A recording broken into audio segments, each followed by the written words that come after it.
राजस्थान के सभी ऐसे युवा हमारे मित्रों जो हमारे संदेश को सुन रहे हैं, आप सभी को मेरी ओर से खूब खूब मंगल कामनाएं। ये 2012 का अंतिम चल रहा है हिस्सा और इस समय हम लोग ऐसे समय से गुजर रहे हैं जो कि संक्रांति काल है, परिवर्तन काल है। जैसा कि पहले भी कहा था कि रामकृष्ण परमहंस के जन्म के साथ सतयुग की शुरुआत हो गई है। 175 वर्ष का संधिकाल है। 175 वर्ष का संधिकाल 2011 में समाप्त होता है। 2011 पिछले वर्ष हमने गुरुदेव का जन्म शताब्दी वर्ष मनाया और अब ये जो समय आया है ये सूर्य साधना वर्ष, हीरक जयंती वर्ष, अगले साल ज्ञान क्रांति का वर्ष, ये सारे के सारे परिवर्तन के वर्ष हैं। आप युवा हैं तो युवा होने के नाते आप सबसे पहले अपने आप को असेस करिए। युवा कौन? युवा वो हो जिसमें अनंत संभावनाएं हैं। युवा वो जो बूढ़ा ना हो। बूढ़ा कौन? बूढ़ा वो जो पेसिमिस्ट हो, जो नेगेटिव हो, हमेशा कहता रहता मुझसे नहीं होगा, मुझसे नहीं होगा, जिसका मनोबल कमज़ोर हो और जिसमें आत्मविश्वास नहीं हो, वो बूढ़ा है। बाकी सब जवान है।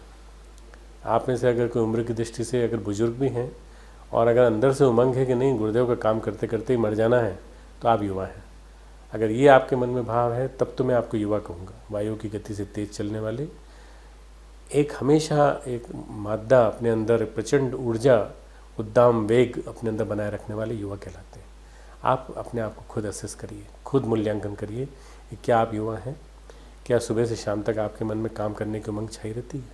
क्या आपको ऐसा लगता है कि हम जो भी करें सुबह से शाम तक मयि अर्पित मनोबुद्धि, भगवान के प्रति बुद्धि लगा करके जो काम करता है, गुरुदेव ने कहा मदर्थम भी कर्माणी, मेरे ही कर्म को कर, मेरे ही काम को कर, मेरे ही काम के अलावा नहीं पूजा कर सकता कोई बात नहीं, नहीं माला कर सकता कोई बात नहीं, पर मेरे काम को कर, मेरे विचारों को विस्तार कर।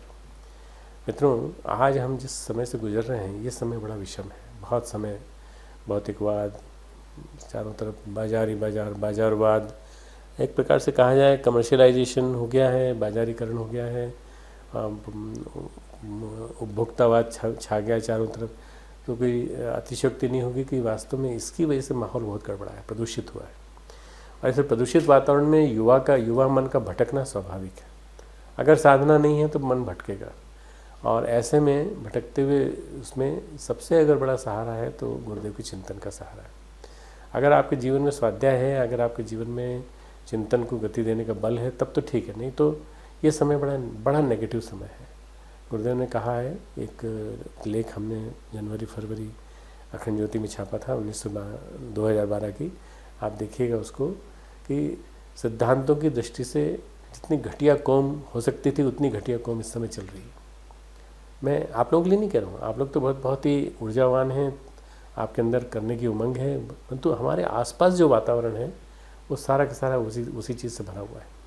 बहुत ख़राब लोग हैं, बहुत नेगेटिव लोग हैं, बहुत निराश लोग हैं, बड़े पलायनवादी लोग हैं, पेसिमिस्टिक लोगों के बीच में हम लोग काम कर रहे हैं। और वो काम करते समय जितना गुरुदेव कहते थे प्रतिकूलताएं निखारती हैं, हम जितना ज़्यादा इन सब के बीच में काम करेंगे, प्रतिकूलताओं के बीच में, उतना ही हम लोग निखरते चले जाएंगे। तो ये जो समय है, इस विषम समय में काम करने का एक अलग ही आनंद है, एक अलग ही इसका पुण्य है, एक अलग ही इसका चस्का लगना चाहिए आपको। आपके अंदर टेस्ट पैदा हो जाना चाहिए कि ऐसे व्यक्तियों के बीच में काम कैसे किया जाए, ऐसे वातावरण के बीच में काम कैसे किया जाए।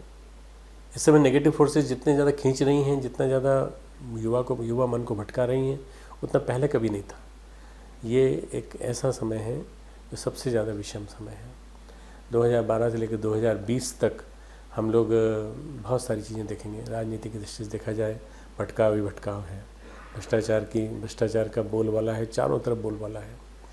राजनीति में ढेर सारे लोग आ रहे हैं और आना चाह रहे हैं। भाई भतीजावाद इस सीमा तक लागू है कि जो हर कोई चाहता है कि मेरा भतीजा, मेरा बेटा, मेरा भतीजा, मेरा बेटा वही सब कुछ बने और कोई बने ही नहीं। योग्यता की दृष्टि से नहीं, बल्कि रिश्तेदारी संबंध की दृष्टि से हर आदमी अपने बेटे को, अपने भतीजे को, अपने रिश्तेदारों को आगे से आगे लाना चाहता है। ये मोहांधता की चरम स्थिति है। धृतराष्ट्र ने अपने बेटों को सब कुछ दिलाने के लिए जो कुछ कर सकता था वो करने की कोशिश की, पर सही अर्थों में देखा जाए तो वो जो समय था, कुरुवंश का जो ज़माना था, जिस समय के भगवान कृष्ण मौजूद थे, वो एक सबसे बड़ा पॉजिटिव पक्ष था कि भगवान कृष्ण मौजूद थे उस समय में। भगवान कृष्ण गीता का संदेश देने के लिए मौजूद थे और भगवान कृष्ण अच्छाइयों का वातावरण बनाने के लिए पांडवों के पीछे खड़े हुए थे। बहुत सारे साधु महात्मा थे, संत थे, सज्जन थे, आज कहीं भी कोई दिखाई नहीं पड़ता। आज अगर आप देखें कहीं कि कोई वातावरण आपको दिखाई पड़ता हो कि कोई ऐसे पुरुष हैं जिसे शिखर पुरुष जिनको कहा जाता है, कि कीर्ति स्तंभ जिनको कहा जाता है, प्रकाश स्तंभ, जिनको देख कर के मार्गदर्शन मिले। किसी ज़माने में शहीद भगत सिंह थे, सुभाष चंद्र बोस थे, आज़ाद थे, उनको देख देख के लोग मोटिवेट होते थे। गुरुदेव आए, गुरुदेव ने 1911 में आकर वातावरण बनाया। वो वातावरण बनाने के बाद उन्होंने एक अजीब सी प्रक्रिया, उन्होंने जन्म दिया, जो कि देखते देखते जन जन के अंदर समाप्त हो गई। उन्होंने ये नहीं कहा कि मैं जो आया हूँ वो बड़े रईसों के लिए, बड़े अमीरों के लिए और उनको साधना कराने के लिए आया हूँ। मैं आया हूँ आम जन के लिए आया हूँ। और वो थी छोटी सी प्रोसेस, अपने जीवन में गायत्री को उतारना, अपने जीवन में यज्ञ को उतारना। और गायत्री यज्ञ कर्मकांड वाला नहीं, बल्कि उन्होंने जिस गायत्री यज्ञ की बात की वो है सद्बुद्धि और सत्कर्म वाला यज्ञ। ये गायत्री और यज्ञ, बस इसी चीज़ के माध्यम से उन्होंने हर व्यक्ति के जीवन को बदला। हम 27 साल की उम्र में आए थे गुरुदेव के साथ सानिध्य में शांति कुंज। 27 साल की उम्र में आके हमने कुछ गंवाया नहीं। हाँ, जवानी के दिन थे, जवानी के दिनों में उपभोग करने का मन करता है। आप लोग में से भी कई ऐसे हैं जो उसी उम्र के हैं, परंतु यदि आपको ऐसा लगता है कि वो वासनाएं, वो कामनाएं सताती होंगी, ये सब होंगी, गुरुदेव के सानिध्य में आते ही जैसे आग के समीप आते ही सब कुछ नष्ट हो जाता है। ऐसे सब नष्ट हो गया और उनका काम करने की उमंग मन में जाग पड़ी। ये जो समय है, इस समय में, प्रतिकूल समय में अपने मन को आपको साधना पड़ेगा, अपने मन को संभालना पड़ेगा। अपने मन को संभाल करके क्या आप उस दिशा में चलना चाहते हैं जिस दिशा में मिशन ले जाना चाहता है। परिवर्तन सुनिश्चित है, अवश्यंभावी है, होना ही है। ज़माना बदल रहा है, तेज़ी से बदल रहा है, और आपको दिखाई भी पड़ रहा है कि ज़माना तेज़ी से बदल रहा है। अगर आप आज इंटरनेट पे जाकर के देखें, अगर आप आज टीवी पे देखें, चैनल्स पे देखें, तो आपको गुस्सा आने के अलावा और कुछ नहीं मिलेगा। आपको पोर्नोग्राफी के अलावा कुछ नहीं मिलेगा, आपको क्राइम के अलावा कुछ नहीं मिलेगा। आपको ये लगेगा कहाँ से सिर ठोकने लायक स्थिति आ जाएगी। हाँ, अगर आपको अपने ज्ञान बढ़ाना है, इंटरनेट में इन्फॉर्मेशन का नेटवर्क है, तो आप सूचना का जितना जाल है उसको आप पा सकते हैं। पर कोई आपको प्रेरक सूचनाएं मिल जाए, कोई आपको ऐसी सफलता की कहानियाँ मिल जाएँ, ऐसा नहीं है। इसके लिए तो एक माहौल ही बनाना पड़ेगा, पूरा नया माहौल बनाना पड़ेगा। और उसके लिए मेरी उम्मीद है आप युवाओं पर टिकी है। मुझे पूरी उम्मीद है कि युवा ही आने वाले समय में जिम्मेदारी को अपने कंधों पर लेंगे। आपको 3 बातों का ध्यान रखना है। देखिए, क्या करना है, कैसे करना है, उपासना करनी है, साधना करनी है, आराधना करनी है। ये आप सबको सारी बातें मालूम है, इन सबको कई बार बताया जा चुका है, आप जानते हैं। उपासना का मतलब है स्वाध्याय के माध्यम से श्रेष्ठ चिंतन को अपने मन में, अपने कण कण में स्थापित करने का प्रयास करना। जितने ज़्यादा हम ज़्यादा साहित्य पढ़ते हैं, श्रेष्ठ साहित्य पढ़ते हैं, उतना ही हमारा उपासना करने का मन करता है। उपासना का मतलब होता है अपनी चेतना को गुरु चेतना के साथ स्थापित कर देना, ईश्वरीय चेतना के साथ तादात्म्य कर देना। उपासना का मतलब है पास बैठ जाना। तो आप सब किसके पास बैठ सकते हैं? आप अच्छी किताबों के पास बैठिए ना, नेगेटिव किताबों के पास मत बैठिए, या ऐसी गंदी किताबों के पास मत बैठिए, साहित्य का स्वाध्याय करिए, तो उपासना आपकी साकार हो जाएगी। 5 माला करिए रोज, नहीं कर सकते तो 1 माला करिए, पर मन लगा के करिए। 24 मंत्र जप सकते हैं, 24 मंत्र जपिए, पर नियमित रूप से करिए। साधना संयम के द्वारा सकती है। जीवन साधना 24 घंटे की होती है। 24 घंटे आप अपनी जीवन साधना पे अंकुश रखिए। हम क्या करते हैं, क्या सोचते हैं, क्या हमारे विचार हैं, टाइम मैनेजमेंट हम कर पाते हैं कि नहीं, थॉट मैनेजमेंट हम कर पाते हैं कि नहीं, ये आप करने की कोशिश करिए। आराधना यदि आप कर सकते हो तो आराधना आप हमारे रचनात्मक कार्यक्रमों के माध्यम से करिए। ढेर सारे रचनात्मक कार्यक्रम हैं हमारे, जैसे आपने सुना होगा नशा मुक्ति आंदोलन हम लोग चला रहे हैं। हम चला रहे हैं अपने ढेर सारे कार्यक्रम, जिसमें वृक्ष गंगा अभियान, तरुपुत्र अभियान, ये चला रहे हैं। युवा जोड़ो अभियान हमने शुरू किया है, जिसमें कि नए युवाओं को जोड़ो और उन युवाओं के माध्यम से इन सारी क्रांतियों को जन्म दो। हमारा जो साक्षरता विस्तार और शिक्षा और विद्या का सार्थक समन्वय वाला कार्यक्रम है, इसको भी आप गति दे सकते हैं। शिक्षा और विद्या दोनों अगर एक साथ मिल गए तो वास्तव में शिक्षा में प्राण आ जाएगा। जो आज महाविद्यालयों में, विश्वविद्यालयों में जो माहौल बन गया है प्रोफेशनल एजुकेशन, आपको मालूम होगा 3.5 लाख से ज़्यादा इंजीनियरिंग कॉलेज बंद होने जा रहे हैं, क्योंकि वहाँ पर टीचर्स नहीं हैं, वहाँ पे स्टूडेंट्स नहीं हैं।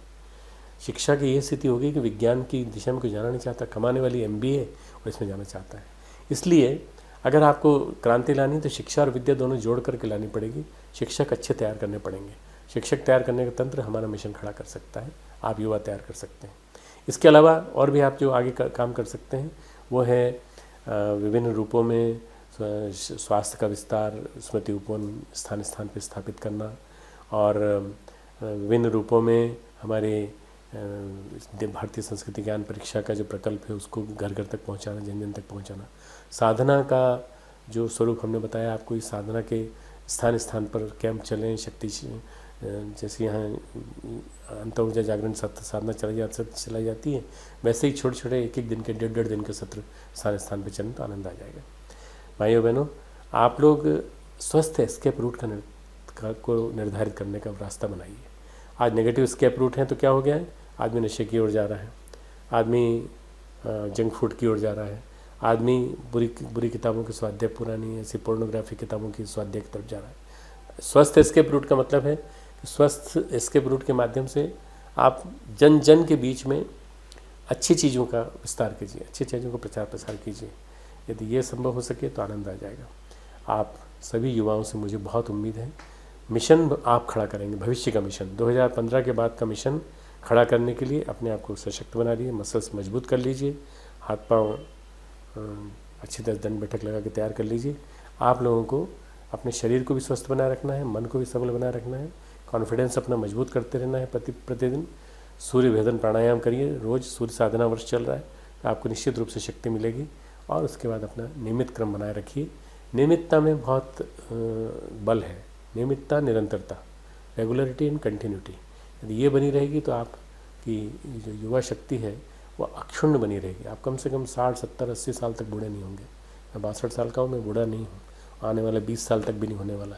मैं खूब काम करना चाहता हूँ क्योंकि मेरे अंदर उनकी चेतना लहराती है, उनकी चेतना मेरे कण कण में विद्यमान है और मैं चाहता हूँ उनकी चेतना आपके भी कण कण में विद्यमान हो। मैं संप्रेषित करना चाहता हूँ। आप जरा देखिए तो सही आपके अंदर क्या क्या नहीं है, आप उसको देखेंगे तो आप बहुत सारा काम कर पाएंगे। खूब खूब मंगल कामनाएं।